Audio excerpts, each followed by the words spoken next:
So picture this. Rome has just ripped itself to shreds in a brutal civil war. The Republic, it's shattered. And Julius Caesar is standing victorious over the body of his rival, Pompey. In this brand new world, who you're loyal to is everything. And for the smaller kingdoms on the edge of the empire, places like Judea, choosing the right side is literally a matter of survival.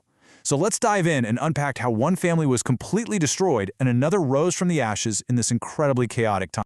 And I'm not exaggerating. For the people in our story, the next few months are a masterclass in political survival. One wrong move, that's the end of your family, your legacy, your entire life. The stakes just could not be any higher. All right, so first up, let's look at what happens when you bet on the losing horse. The Judean king, a guy named Aristobulus, had backed Pompey. And now, with Pompey dead, well, his fate and the fate of his entire family was hanging by a thread. Now, Caesar was a pragmatist, through and through. He looks at this imprisoned king and doesn't see an enemy, he sees a tool. So he releases Aristobulus, hands him 2 legions, and points him towards Syria. The plan was pretty simple. Use a local king to lock down a vital Roman province. It's a smart, strategic move, really. But Caesar's enemies had other ideas. You see, Pompey might have been dead, but his supporters were very much alive, and they still had a lot of influence. They saw right through Caesar's plan, and they moved fast. Before Aristobulus could even get his campaign going, he's assassinated, poisoned. His body ends up preserved in honey, unburied, just a grim symbol of a plan that went completely wrong. And Pompey's loyalists weren't done, oh no. To make absolutely sure this royal line could never, ever be a threat again, they went after his son Alexander. He's hauled before a tribunal in Antioch on some trumped-up charges, and then, bam, he's executed. Just like that, in 2 swift, brutal moves, an entire royal house is wiped off the map. Okay, so while one family was being systematically erased for its loyalty to Pompey, another man was looking at all this chaos not as a disaster, but as the opportunity of a lifetime. His name was Antipater. And this is the absolute key right here. Antipater got it. He understood the new reality. This wasn't some small shift. It was a complete, calculated pivot. The historian Josephus says Antipater started cultivating a friendship with Caesar the second Pompey was gone. He turned his back on the past and looked straight toward the future. But just saying you're loyal, that was never going to be enough. Antipater was smart. He knew he had to prove his worth. He had to show Caesar he wasn't just another friend who shows up when things are good, but that he was a valuable, an indispensable asset.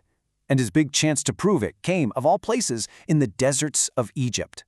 So here's the situation. Caesar's general, Mithridates of Pergamus, is trying to get reinforcements into Egypt, but he is completely stuck at this fortress called Pelusium. He can't get past it. He's dead in the water. The whole campaign has stalled. And this is where Antipater makes his move. What's so fascinating here is the sheer range of this guy's skills. He's not just a warrior, right? He's a diplomat, rallying all these different allies. He's a commander, leading the charge from the front. And he's a politician, convincing people who could have been enemies to supply his army. This is exactly what made him so valuable to someone like Caesar. And this quote just brilliantly shows his military genius.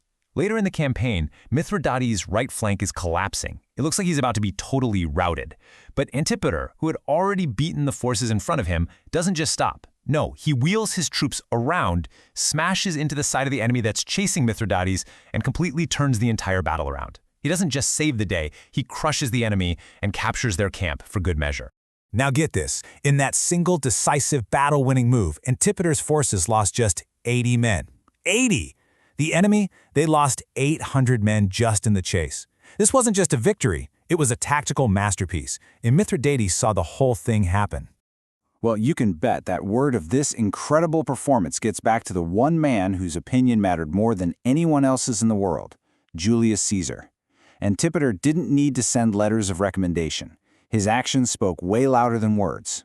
And Caesar, we're talking about one of the greatest generals in history. He immediately recognized Antipater's value. He saw a man who was brave, incredibly resourceful, and brutally effective, exactly the kind of guy he needed to help govern a tricky region like Judea. And the rewards, they were huge. Caesar grants him Roman citizenship, a massive deal back then. He makes him totally exempt from taxes, he showers him with honors and public friendship, and most importantly, he cements Antipater's political power back home by officially confirming his guy, Hyrcanus, as the high priest of Jerusalem. Antipater had gambled everything, and wow, did he win big. So let's zoom out for a second. What's the big picture here?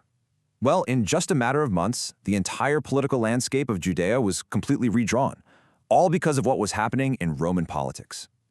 I mean, just look at this timeline. It shows this unbelievable reversal of fortune. One royal line, Aristobulus, is systematically and brutally eliminated.